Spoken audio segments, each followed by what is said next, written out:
Your teaching is crazily radical. In a conservative way, yeah. I mean, it's in a conservative way because I think that the past is not only has value, we cannot live without the integration of the past. No more than you can live as an individual without integrating your past. I mean, we're historical creatures, right? And without, if we're not united consciously with the past, then we're divided internally and socially. That has consequences. So some of them are playing themselves out in the political divisions in the current world. But the consequences can be fatal. He believes the answers for how to live properly are all around us if we look carefully. The artists get there before the philosophers, long before the philosophers. The dramatists get there way before the artists even. And so we figured it out. We represented it in art and literature and music and drama, and then we're on the cusp, so to speak, of understanding it in a fully articulated manner. Same thing. Like the archetypes are manifestations of the universal grammar of emotion and motivation. That's a good way of thinking about it. Now, they may be more than that. Peterson thinks we have to recover these timeless truths, but most of all, the idea of transcendental truth itself, the Logos. The West will die without the rebirth of the Logos, because the West is that. So with that gone, it's gone. And we've seen what's arisen to replace it. Well, there's fascism, there's communism, and then there's the New Age mess, because it's a mess. And most of it's wish fulfillment and fantasy and inability to, there's creativity in it, but there's no capacity to edit whatsoever. There's no coherence. And so that stuff's so weak that anyone with any commitment can just push it aside. And there's no justification for the Marxism or for the fascism. It's like we already had that experiment. Could you describe what you mean by the rebirth of the Logos then, in that context? Well, it's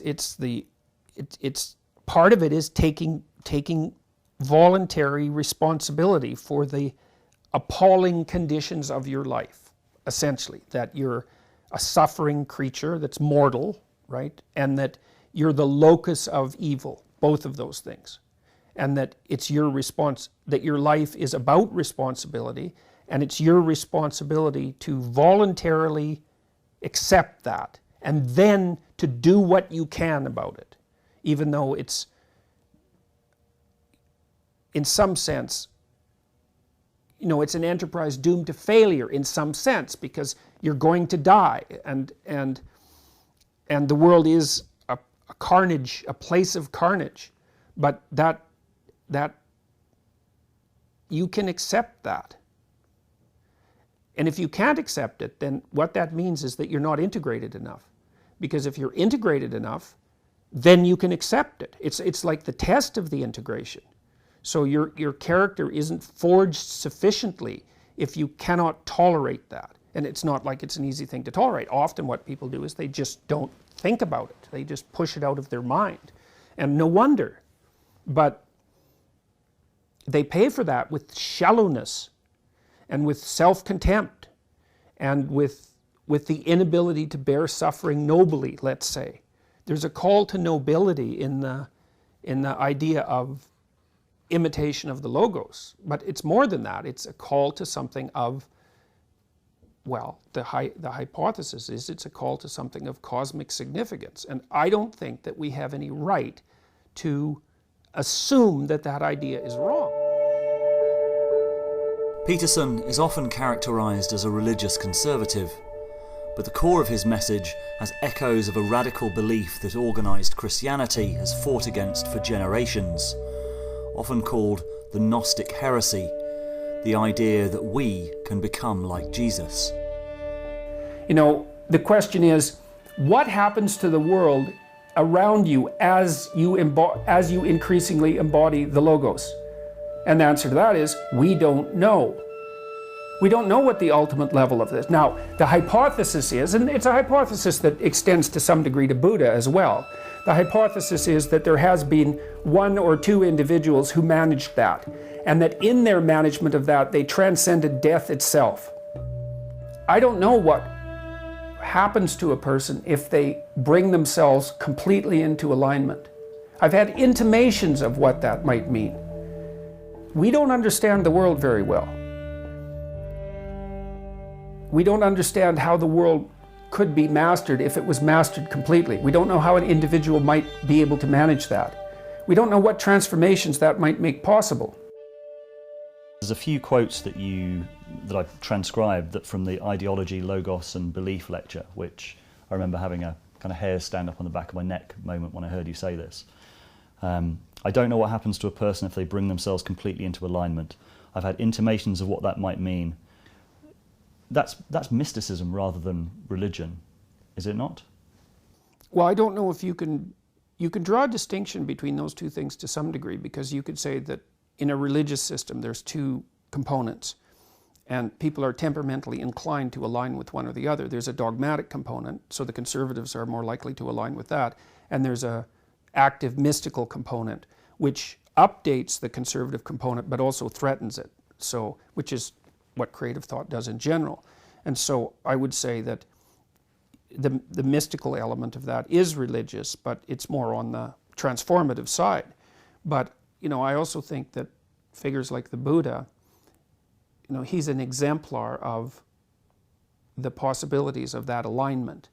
And the exercises, the yogic exercises, for example, are attempts to bring that alignment into being. It's very centered on the body, which is quite interesting, even though it's a spiritual tradition, right? It's very, very centered on the body. And when you say you have intimations of what that might mean, can you explain what you mean by that? But it was through listening to you that I made this connection with the idea that this is actually a deep principle of Western culture, which gave it another... It's the principle of the incarnation, right? Because the incarnation is at least a symbolic representation of the idea that the spirit has to fully inhabit the body. Right, and that's also a remarkable idea, especially because the spirit, so to speak, the psyche, if you want, flees from the body in terror, because the body is the place of mortality and suffering. And so people are disembodied, and it's because, one way of looking at it is because they're too afraid to become fully embodied. And it's no wonder they're afraid. There's reason to be afraid, but the question is, well, what would you be like if you had the courage to be fully embodied? And that's fully incarnate. That's another way of thinking about that. And the Christian idea is that the fully incarnate human being is the Messiah. That's the idea. That's a hell of an idea. But it means embracing the horrors of the world. That's what it means. And that's not only the horrors of the world, but the evil of the world. So there's this idea that Christ took the individual. Absolutely. Well, then those are not different.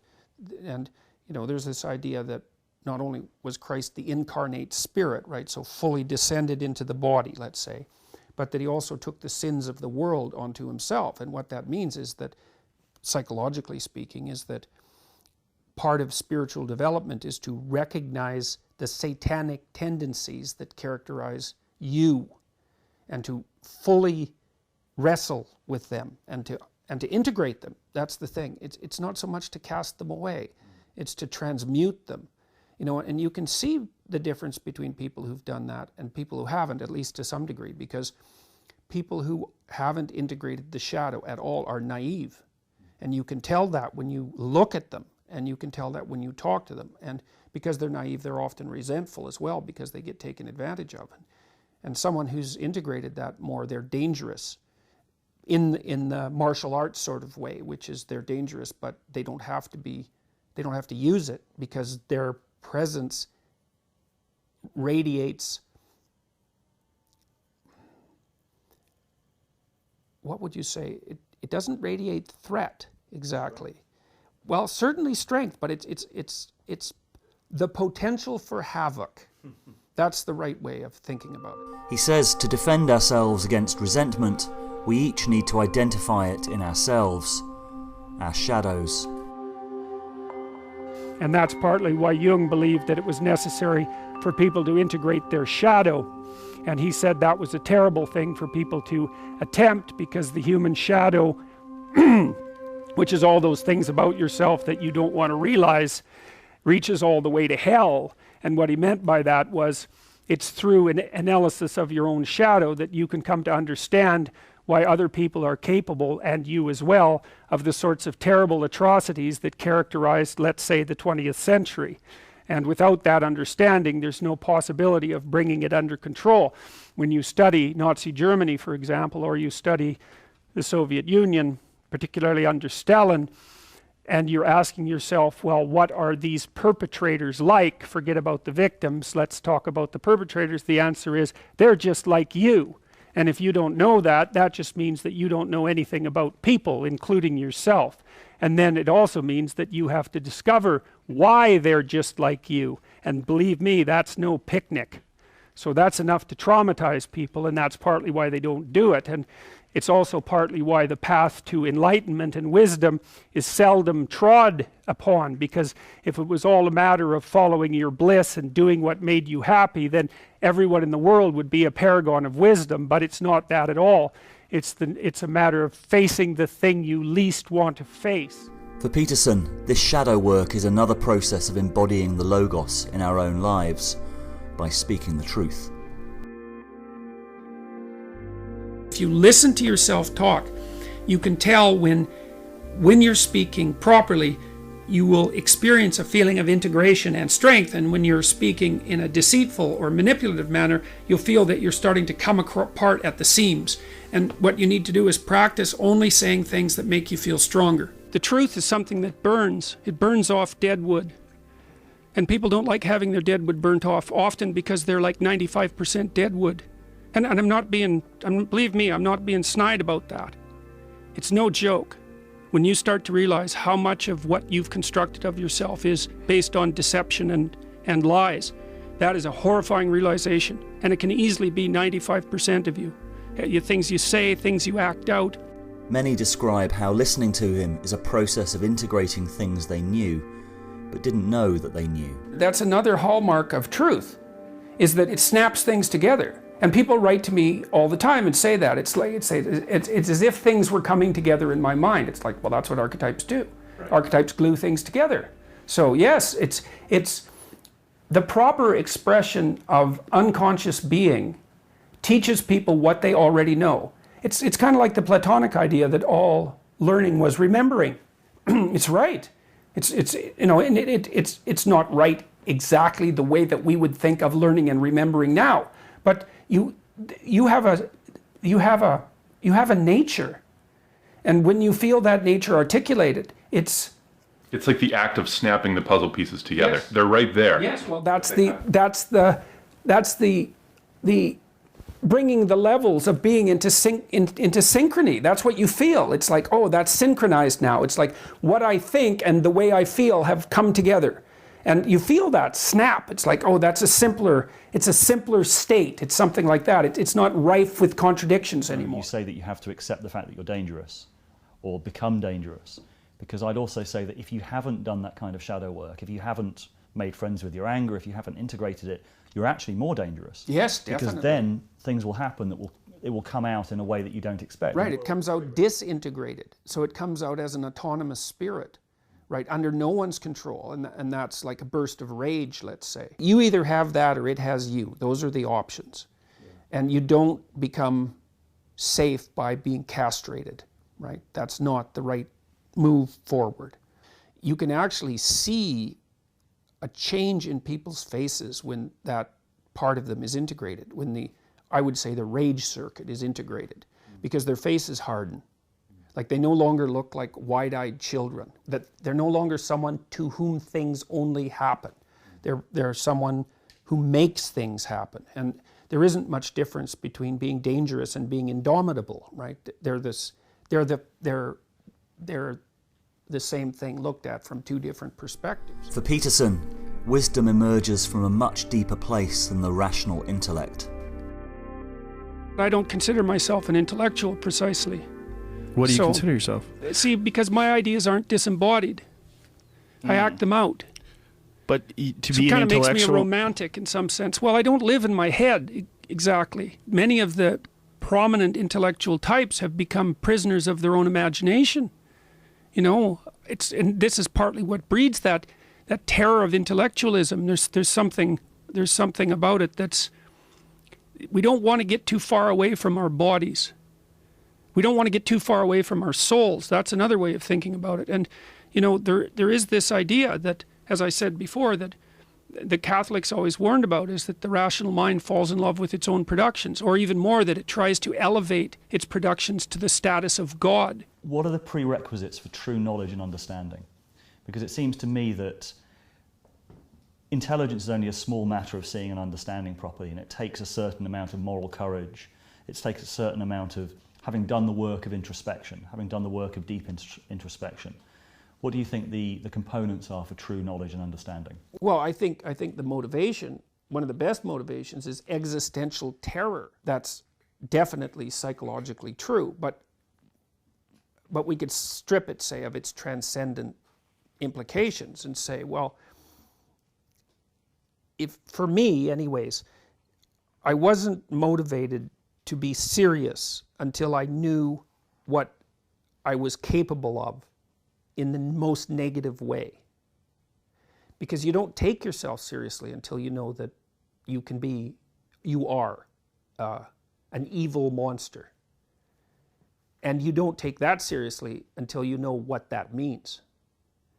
And so, but once you know what that means, especially if you do it, if you find that out consciously, say, then you're in a position to start taking yourself seriously enough so that you might be willing to learn what you need to learn to become wise. You have to see yourself as an Auschwitz camp guard, and you have to see yourself enjoying it.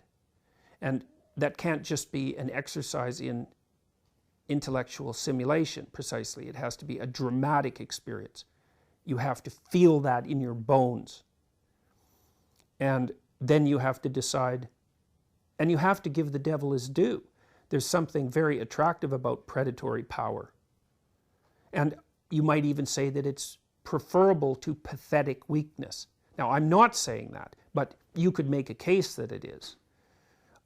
Because you could say that the person who's pathetically weak would like to be a predatory tyrant, but just doesn't have the ability. And that's a Nietzschean criticism of standard morality, I would say. But then, is there something higher than predatory power? Well, yes. I mean, part of Christ's encounter with Satan in the desert is precisely that realization, because he's offered the kingdom of the world. And that means he's offered the option of tyrannical power. And his response to that is, there's something better. And that's wisdom. There is something better. And there's no reason not to go for what is the best. What else? You don't have anything better to do than that by definition, right? So why not work for the betterment of being and abandon your resentment and your hatred of humanity and your self-contempt and take on the responsibility of the horrors and catastrophes of human existence, and do what you can to, well, at least not make it worse, but maybe to make it better.